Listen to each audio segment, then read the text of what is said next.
Buenas noches, bienvenidos al auditorio de la Facultad de Contaduría, a esta presentación del libro del doctor Silvino Vergara, Temas jurídicos para tiempos no jurídicos. Nos acompaña como relator el maestro Víctor Miguel Ángel García Quintero, a quien le voy a ceder la palabra para presentar este libro. El currículum del escritor. Él estudió su licenciatura en la facultad, en la Escuela Libre de Derecho de Puebla. Estudió su maestría en la Universidad Iberoamericana Corfo Centro Puebla. También en la Universidad Panamericana estudió un doctorado. El otro doctorado lo estudió en la Universidad de Tlaxcala. Está realizando también un doctorado en la Universidad de Buenos Aires, Argentina. Es la presentación de su séptimo libro, a pesar de que es muy joven. Este es su séptimo libro.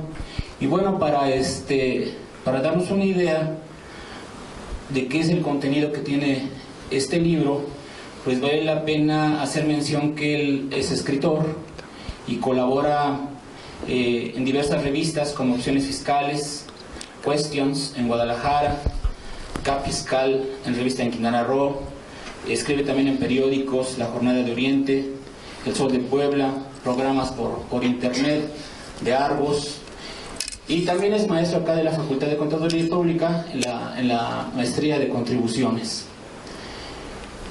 Si estuviéramos en una escuela de música, de una rapsodia musical, si estuviéramos en una escuela de pintura, hablaríamos de un collage, es decir, de un compendio de objetos que forman un cuadro, una obra, o de un ensamble musical que forman parte de una melodía. El autor en este libro que presenta hoy, pues, vale la pena interpretarlo, vale la pena explorarlo con algún diccionario para poder entender este texto. Este texto está dividido en tres grandes partes. En la primera habla de filosofía del derecho y el derecho constitucional. También habla de sociología jurídica, sería el segundo bloque de presentaciones.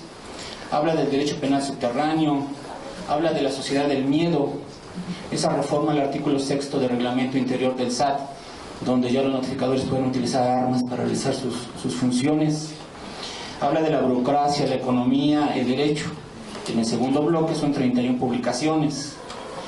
En el tercer bloque habla de derecho administrativo y fiscal, habla de los juicios sumarios en materia fiscal, de la amnistía fiscal, la norma fiscal, el IVA, alimentos, que si se aplica el IVA en alimentos se hablaría de IEPS.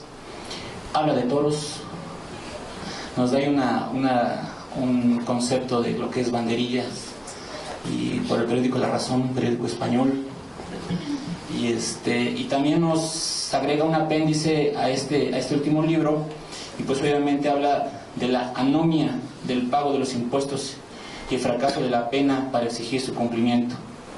Él concluye su obra diciendo: la filosofía de la fidelidad del ciudadano no va por el camino de la pena. Son muchos los artículos que engloba este texto, y que me gustaría que el propio autor del libro nos explicara y nos pusiera al tanto. Gracias. Muchas gracias por tus comentarios. En la Facultad de Contaduría, al director de la facultad, que le agradezco cuando se abrió la maestría, a partir precisamente de la oportunidad que tuve pues en iniciar los cursos de la maestría en contribuciones, se abrió el foro de poder escribir algunas cosas en La Jornada de Oriente, en El Sol de Puebla, problemas. Uno de los grandes éxitos que creo que tuvo la maestría en contribuciones en su primera fase, ¿no?, que se presentó, es que no se titulaba el que no terminara una tesis, ¿no? Y yo creo que el asunto de llevar a cabo una tesis es lo que permite la investigación, ¿no? Y entonces el crear una tesis, el hacer una tesis es una forma primero de autodisciplinarse, porque cuando ya salimos de la universidad, pues nada más soy yo y no hay más, ¿no? Y el asesor de tesis pues lo encontraré un día ahí en un pasillo y a lo mejor me hace caso 3 minutos y medio, ¿no? Pero en realidad el que tiene que esforzarse pues es la persona que está investigando. Y creo que uno de los objetivos de este trabajo es como quedar así un catálogo de algunos criterios, porque son temas de 2 hojitas, de una hojita, de 3 hojitas, 3 páginas, ¿no? Y que de alguna manera pues tratan de establecer no una respuesta, no tengo yo la capacidad de decir la conclusión es esta, sino lo que tratamos de hacer en cada uno de los trabajos, como bien comentaba el maestro Víctor, pues es como dejar la puerta abierta, ¿no? Efectivamente el matrimonio de las personas del mismo sexo, con todo respeto, ¿están protegiendo la igualdad de las personas?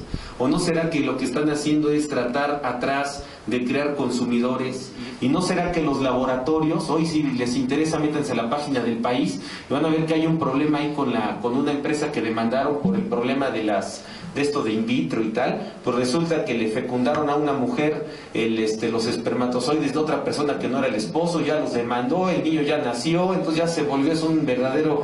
Y entonces, bueno, y los laboratorios ya están listos. ¿Quién está yendo a esos lugares? Pues no hay gente que exista para ir a esos lugares. Entonces, lo que hay que hacer, pues pareciera que lo que estamos haciendo es inventar consumidores, porque hoy desafortunadamente, como bien decía el maestro Víctor en el capítulo número 2, que habla de sociología jurídica, que en realidad la sociología jurídica es hasta qué punto el derecho efectivamente nos permea, hasta qué punto el derecho efectivamente funciona. Entonces, ¿qué es lo que está pasando con el derecho?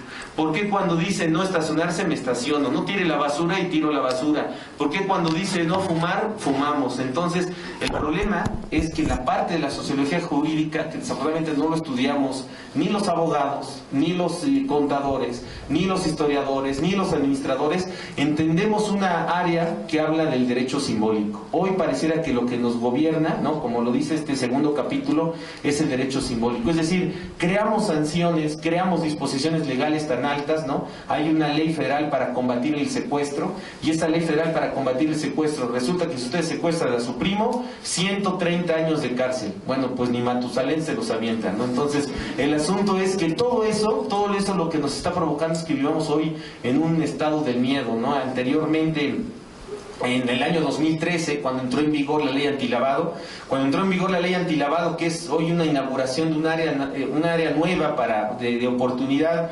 para la contaduría, sobre todo de oportunidad para el derecho en general y para la contaduría en particular, pues el asunto es que la ley antilavado, cuando entró en vigor, septiembre de 2013, pues todo el mundo lo que decía ante una ley tan mal redactada, tan poco legible y entendible, pues lo que decíamos, pues mejor...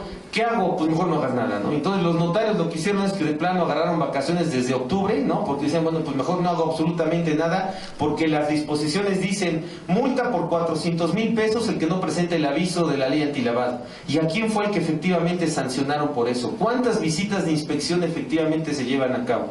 La unidad de inteligencia financiera tiene 120 personas. A julio de 2014 había 7 millones de avisos para 150 personas que se tienen que poner a revisar los avisos. Pues bueno, ustedes mejor que yo en las matemáticas le saben, nada más que descuenten 50 personas que son jefes, los jefes no trabajan, entonces quedan 100, de esos 100 diríamos que hay 30 que son personal de apoyo, o sea, vete por una de pollo y otra de jamón, entonces ya nada más quedan como 70, pues ahora de 70 a 7 millones de avisos, pues es casi imposible, ¿no? Entonces, lo que nos está gobernando hoy es precisamente ese derecho simbólico, ¿no? Hoy, desafortunadamente, ustedes mejor que yo saben que meten una cosa en internet, la mandan a Hacienda, y en Hacienda nadie sabe dónde quedó su trámite, ¿no? Antes por lo menos sabíamos que era el de la ventanilla 4, que ya me cayó regordo, o ya me cayó regorda, y bueno, pues entonces la enamoro con una paleta, o le doy un beso total, ya después, sea hombre o sea mujer, después veo qué hago. El asunto es que salga el trámite. Hoy, desafortunadamente, con los medios electrónicos, ¿no? Dice en Jeremy Bentham en el siglo XIX, el sistema panóptico, ¿no? Hoy la gran tecnología nos está sirviendo para eso. La tecnología y la ciencia nos sirven para saber el cómo, pero no el por qué. No sabemos para qué es la vida, no sabemos para qué estamos. Y muchas de esas cosas es lo que tratamos de platicar en este curso, en este libro de temas jurídicos para tiempos no jurídicos.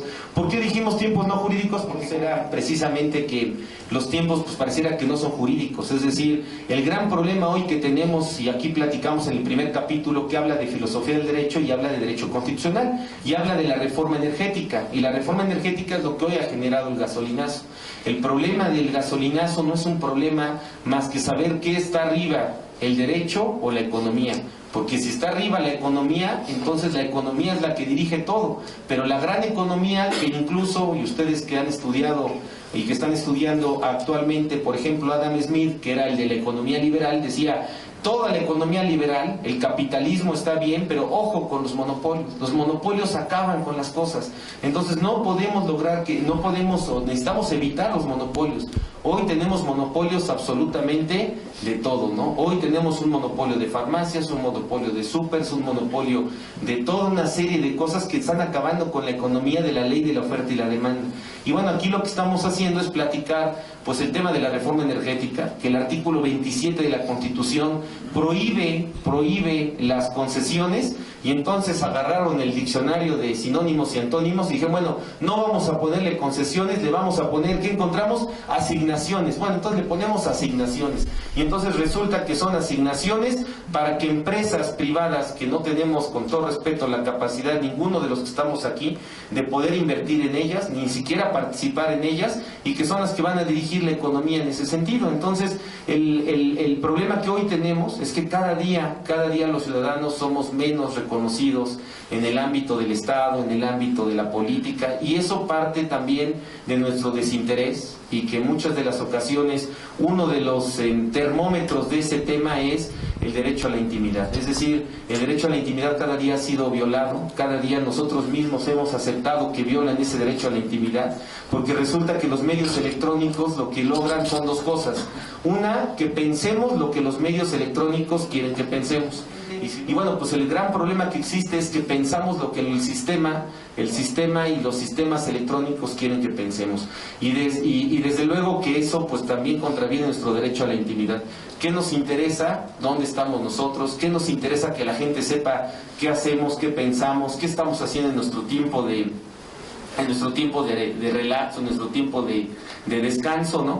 Dice Bill Gates, que incluso lo comentamos aquí en ese trabajo, dice: anteriormente había 3 verbos de las personas. En la época de la Edad Media, oraban, porque eran mochilas, ¿no? O sea, iban a misa creo que todos los días. Oraban, araban, porque no había otra cosa más que arar la tierra para poder trabajar, y guerreaban, porque había que defender los animales, tu tierra y las mujeres, ¿no? Hoy los verbos que dirigen a las personas es producir y consumir. Y cuando estamos trabajando, estamos produciendo. Y cuando no estamos haciendo absolutamente nada, no estamos de vacaciones, lo que estamos haciendo es consumir. Y entonces, ese gran problema que hoy estamos hablando de los famosos derechos sociales, de los derechos humanos, a veces pareciera que el sistema, como lo estamos platicando en el primer capítulo, a veces parece que el sistema nos trata como consumidores de muchas cosas que el Estado establece y que muchas cosas que las empresas privadas establecen. Hoy las empresas privadas pareciera que son los grandes monopolios que dirigen lo que exigen y que establecen los lineamientos de lo que va a pasar en el Estado. 22 leyes se reformaron en enero, 16 leyes en diciembre, 8 leyes en octubre. Dígame quién se va a poner a estudiar toda esa bola de leyes. Por eso en el segundo capítulo hablamos del que pareciera que hoy el establecer tantas leyes, tantas disposiciones, pues más que nada es un control político, ¿no? Porque pues yo no puedo, o mejor dicho, soy vulnerable a cualquier situación, atendiendo a que pues yo no sé cuántas son las obligaciones como ciudadano, realizando una determinada actividad, cuáles son las obligaciones que legalmente y que efectivamente me corresponden. Y bueno, pues todo eso es lo que platicamos aquí en este trabajo. Al final, como decía el maestro Víctor, al final hay un apéndice que dice la anomia en el pago de los impuestos. Anomia significa incumplimiento. Entonces lo primero que decimos, bueno, ¿por qué pagamos las contribuciones? Bueno, pareciera que habría 3 razones por las cuales se pagan las contribuciones. La primera razón es porque lo dice la autoridad. Y como lo dice la autoridad, pues me alineo, ¿no? Me alineo simplemente porque lo dice la autoridad. Hay una sanción, pues quién sabe, pero pues como lo dice la autoridad, yo mejor me alineo. Punto número 1. 2, cumplo con las disposiciones porque hay una multa. Entonces, como hay una sanción, hay un castigo, pues igual y a mí me toca.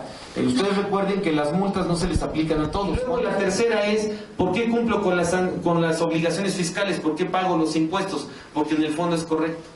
Pero para que en el fondo sea correcto es necesario que las normas estén legitimadas, y para que las normas estén legitimadas necesitamos que que sean democráticas, es decir, que participen todos, ¿no? Hoy, desafortunadamente, ¿cuántas veces hemos visto que existan foros en los cuales pues nos den alguna opinión para alguna consulta fiscal, para que nos den una consulta de planeación de un nuevo proyecto de país, de un nuevo proyecto de las reformas fiscales, de un nuevo proyecto a las leyes? Pues no existe eso, ¿no? Hoy todo lo importamos. Ustedes saben que el IDE, ¿no?, lo que decimos aquí en el capítulo 3, el IDE mandaron a unos diputados a Francia, les explicaron cómo aplicar el IETU, les explicaron cómo aplicar el IETU y lo regresaron a México. El problema es que en Francia hablan francés, los diputados español, y pues sabrá Dios que entendieron, ¿no? Entonces llegaron aquí y pues aplicaron la ley del IETU como Dios les dio a entender. La imposición de esas leyes pues no viene de la población, no viene de las opiniones de la población, por eso vemos que siempre es imposición, por eso siempre vemos que es algo forzoso, por eso siempre estamos rechazando ese cumplimiento de las obligaciones. El trabajo tiene un prólogo con el director de la Facultad de la Universidad de Buenos Aires, que tuve la oportunidad de estudiar ahí el doctorado. En la carátula, en la portada, pues tiene ahí un extinguidor, ¿no?, una vitrina de los extinguidores, y dice: rómpase ante la presencia del poder totalitario. Entiende la Constitución, ¿no? La Constitución sale de la vitrina, ¿no?, cae pisada ahí en el piso, ¿no?, cae ahí en el piso y luego queda pisada. Hoy cumplimos 100 años de la Constitución. Pocas instituciones se han dedicado a darle la importancia que tiene la Constitución. Hoy la Constitución cada día, incluso hay una tendencia, que esperemos que no sea así, pero hay una tendencia de que la Constitución la modifique, que se cree una nueva Constitución, lo cual no podríamos nosotros permitir, porque el cambiar la Constitución, como dice el refrán, nadie sabe lo que tiene hasta que cambia de casa, ¿no? Entonces cuando se cambian de casa, mira estas corbatas, ni sabía yo que existían, ¿no? O mira, me encontré esta ropa, que ni sabía yo que existía, ¿no? Bueno, pues eso sucede. Cuando creamos una nueva Constitución, muchos de los derechos que hoy ya tenemos, los podríamos perder. Los derechos humanos, los derechos fundamentales que son otorgados por el Estado, son los derechos fundamentales, los derechos humanos, por la propia naturaleza del ser humano, ¿son aplicables o son victorias de la sociedad? Yo creo, en mi muy particular punto de vista, que son victorias de la sociedad. El cambiar la Constitución sería prácticamente el perder muchos de esos derechos que se han ganado y que, bueno, hoy no sabemos quiénes podrían modificar esa Constitución. Y bueno, dentro de los temas que estamos ahí platicando es la necesidad no de estar reformando tanto la Constitución, sino hacerla efectiva, que los derechos que están ahí en la Constitución efectivamente se cumplan. Ahí les dejaría de tarea para que se pongan contentos un sábado en la mañana, lean el artículo 4 constitucional, que dice el artículo 4, derecho al deporte, derecho al medio ambiente sano, derecho a la salud, derecho a la alimentación sana, derecho al agua, derecho a tantas cosas que dice, y todo eso efectivamente se cumple, todo eso es efectivo. Entonces lo que tenemos que apelar no es a crear una nueva Constitución, simplemente pues hacer efectivos todos esos derechos, ¿no? Y eso es parte de lo que platicamos en este trabajo de temas jurídicos para tiempos no jurídicos, de lo cual pues les agradezco mucho su presencia, espero que sea de su interés. Nuevamente agradezco al director de la facultad de darnos la oportunidad de extender estas palabras, a mi amigo y compañero Víctor por los comentarios que nos hizo, y bueno, pues muchas gracias por su presencia. Buenas tardes. Muchas gracias por el tiempo que nos prestaron. Creo que va a haber una sorpresa. La sorpresa hoy la da el autor del libro, el doctor Silvino, que bueno, les va a hacer entrega al maestro Francisco Tenor y al maestro Víctor Miguel Ángel García Quintero, que fue el relator esta tarde del libro. Le haces entrega de un plato impreso, un plato de talavera, para que, bueno, pues se selle la relación y la confianza y la amistad que hay entre pues la empresa que representa el doctor Vergara y por supuesto la Facultad de Contaduría Pública.